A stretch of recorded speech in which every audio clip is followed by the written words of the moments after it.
Welcome to this week's edition of Freedom and Prosperity Radio, the weekly radio news magazine that we put together here at the Virginia Institute for Public Policy. My name is Joe Thomas. Our first guest, and I will say this now, the trouble with discussing Chinese propaganda is 20 minutes later you want to have more Chinese propaganda. He is Rick Berman. He's the president of Berman and Company, a Washington, D.C.-based public affairs firm. Digs into these issues of propaganda and how it gets into our own media sources. He's testified before Capitol Hill committees on it, and unfortunately they haven't done about it. So, Rick, welcome to the program. How are you doing today? Great, Joe. Thanks for having me on this morning. Not at all. So, the piece that was in the Washington Times, this movie is rated CCP. And talking about how the Chinese Communist government has started to infiltrate what we're getting in pop culture messages.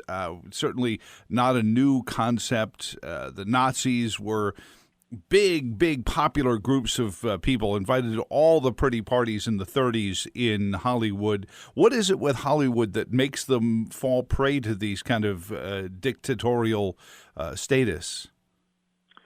Well, I don't know what it is in a large sense, but in a small way, the Chinese have a very large campaign on, and I know this will sound like hyperbole, but they have a very large campaign since President Xi has come into office to dominate the U.S. And they are going about it in a very strategic way. They are doing things that are easily understood, like stealing technology and trying to get their Made in China 2025 program off the ground, where they have identified 10 domestic industries: aerospace, ocean engineering, electrical equipment, even down to farming machines. They are looking to be the dominant player in a lot of areas. But one of the areas that they have made a real play for is propaganda in the U.S. They own or control 30 radio stations, which they've taken over, and they beam in through those radio stations the Chinese version of the news. A lot of people wouldn't know that they were listening to content that was dictated by the Chinese Communist Party. And they've gotten into the movie business. And they understand that movies tell stories, that they're great influences on people feeling good or bad about an entity.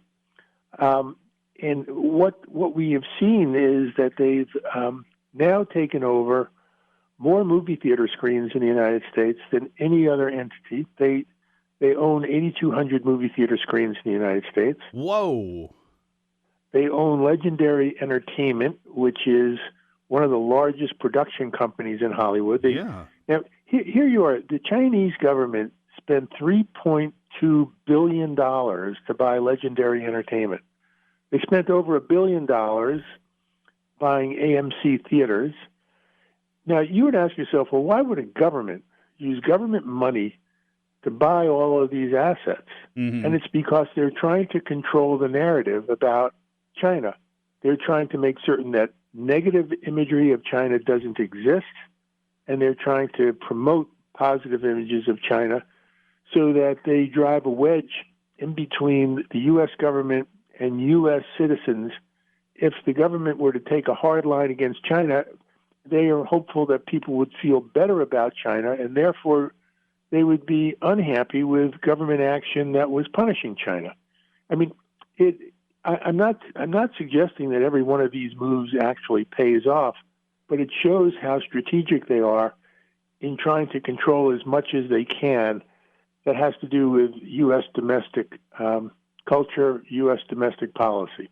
Is this, Rick, and it strikes me, I remember when the wall fell and the Soviet Union collapsed and American historians were given some access to KGB headquarters. This was sort of during the Wild Wild West period before Putin used the chaos to become dictator of Russia. My opinion, not yours, but as dictators often do.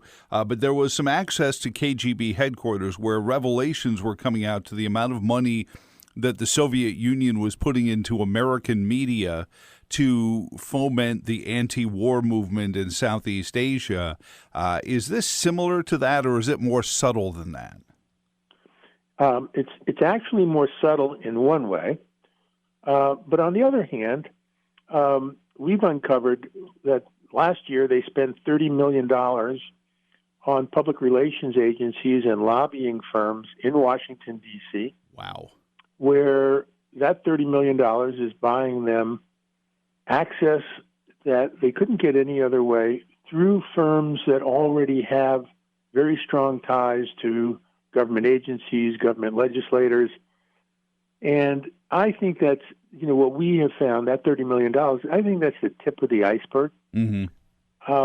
So these guys are being very subtle and then, on the other hand, very direct in influencing as many different levers of power that they can. They're on university campuses. Mm-hmm. They're paying their way onto university campuses. They have done this worldwide. They are now loaning money all over the world to these third world countries. They're controlling their ports. They're controlling their airports. They're building these things for them, but then they're controlling that infrastructure. Right. The debt bomb. And then they get these countries obligated to them in these international bodies, whether it's the United Nations, the World Bank, International Monetary Fund, et cetera. As I said, it's a very strategic play by the Chinese to influence as much as they can to see to it that they become the dominant country in this world. We talk about using the narrative. You talk about college campuses. Our flagship city is Charlottesville, Virginia, and there's a university nearby that bears the name of our fine Commonwealth. And I'm sure I'll mispronounce his name. Haiju Hu was a researcher who had been here for some time conducting research at the University of Virginia, was just arrested last week with theft of technology to that. And I actually had somebody telling me that, see, Joe, this disproves that Chinese government is just associating itself with our technology. He wouldn't need to steal it otherwise. I said, what makes you think they're not doing both? They are. I mean, and that's not the only situation where they have been paying professors who are funded for research with government money, mm-hmm. paying professors to give the Chinese Communist Party the results of their research. There was a chemistry professor at Harvard who was recently caught doing this, and they're doing it in areas that you would find interesting. For instance, we do research, agricultural research, in a lot of universities. Mm-hmm. So this is what you would call soil research. How do you get the soil to produce more crops more efficiently? Sure. Now, that's a technology that has a whole lot to do with the productivity of the farming community. I mentioned earlier that one of their stated goals is to become a leader in farming equipment. I mean, they understand that food is a big lever when it comes to world power. Oh yeah, and they have stolen that technology in terms of how to increase farming yields through better use of soil, fertilizers, etc. It is every place.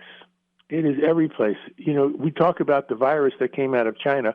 Well, China is a virus all of its own, and they are infecting so many sectors of our culture, so many sectors of our society, that every time you turn over a rock, there's another story.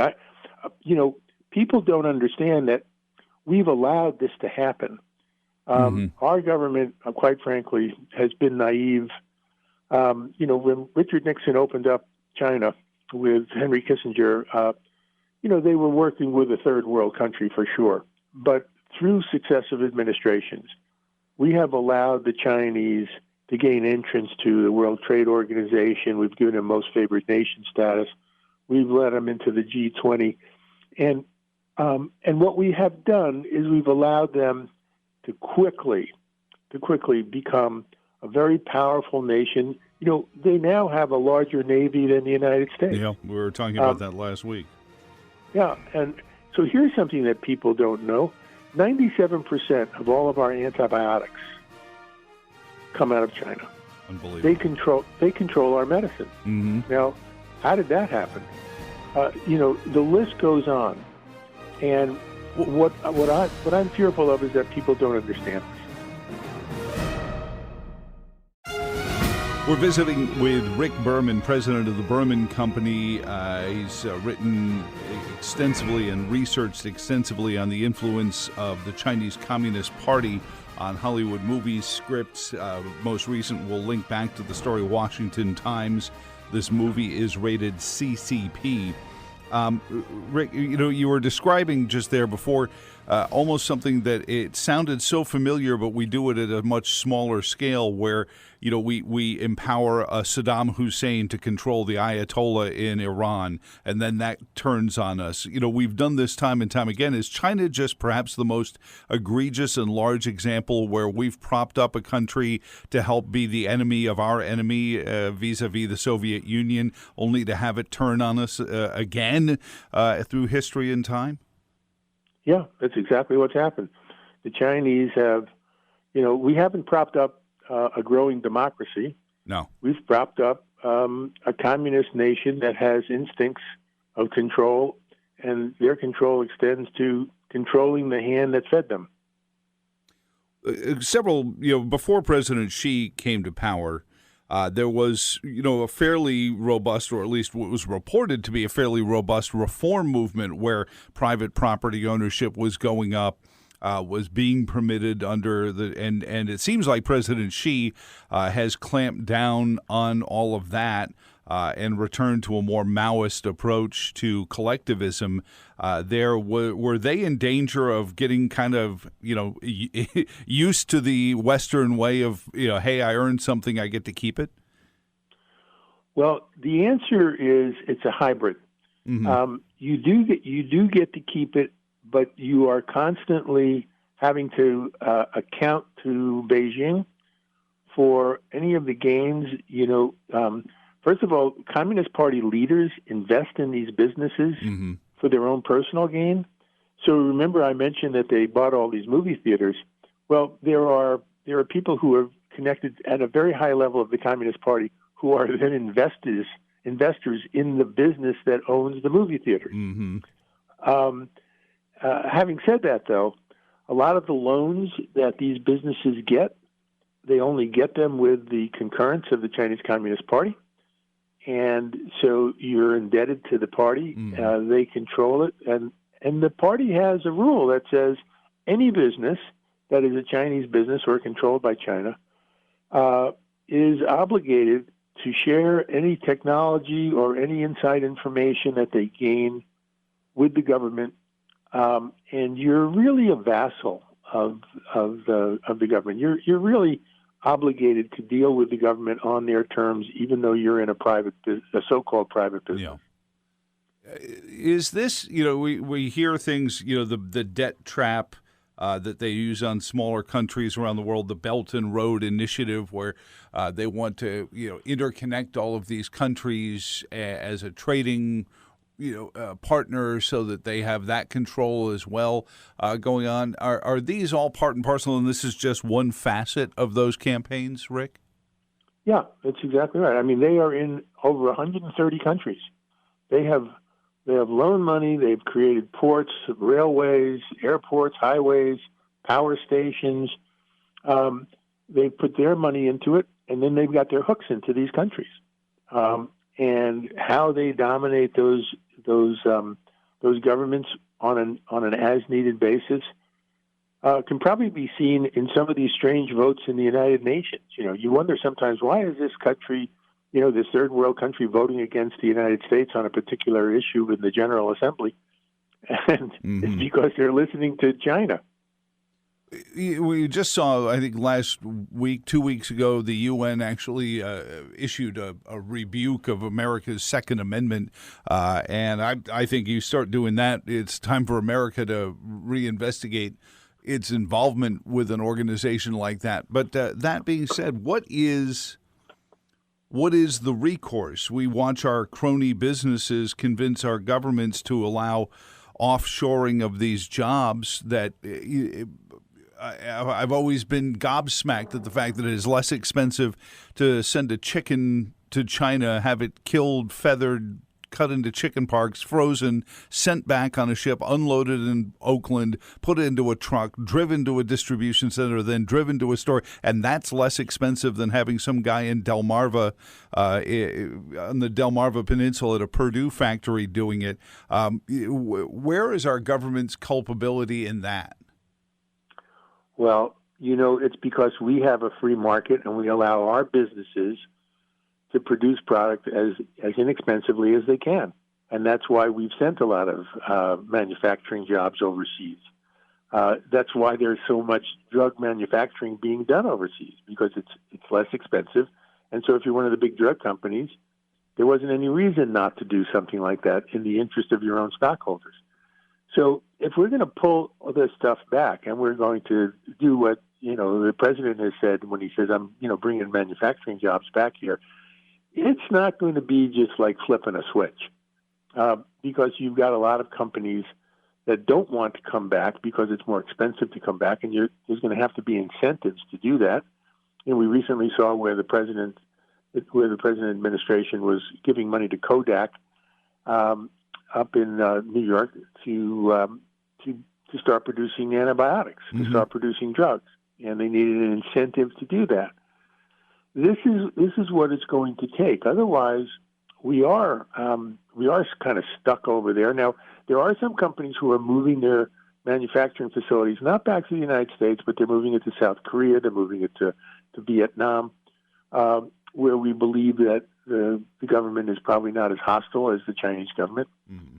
But unscrambling the omelet is not going to be easy. And then, there are things like rare earth minerals, which are very important for all sorts of technology purposes. I mean, I cannot go through the list of screens for your smartphones. Just begin with the screen for your smartphone, and it becomes pretty easy to imagine what life without these would be, and that leads to places like North Korea, where the mining of these things, and Africa as well.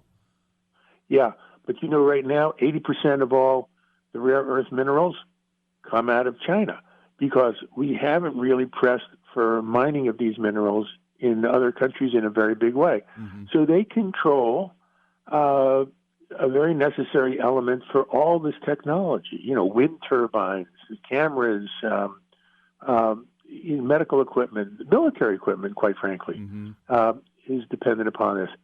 And, they own or control 2,400 companies in the United States. Now, you couldn't get the United States to buy 2,400 companies in China. Well, first of all, you couldn't. You couldn't because the companies are somehow connected to the Communist Party. But the point is, we've allowed them to get in here.